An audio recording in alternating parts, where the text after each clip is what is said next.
কবিতাৰ শিৰোনাম জীৱন এটি অবুজ হাতৰ কথা মানস প্ৰতিম মালি আবৃত্তি ৰিচা কলিতা।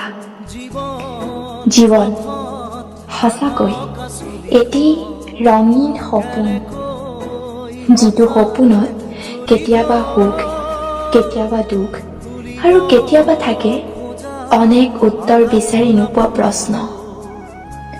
জীৱনটো যেন কেতিয়াবা মানুহৰ হাঁহিৰ কাৰণ হৈ পৰে। জীৱনটো যেন কেতিয়াবা এটি উত্তৰ নথকা সাঁথৰ হৈ পৰে। সুখ, দুখ, শ্ৰম, বিনিময়, ত্যাগ, এইবোৰ যেন জীৱন নামৰ সাঁথৰবোৰৰ এটি এটি শব্দ মাথো, যিবোৰ শব্দ নাথাকিলে জীৱন নামৰ সাঁথৰটোৱেই মূল্যহীন হৈ পৰে।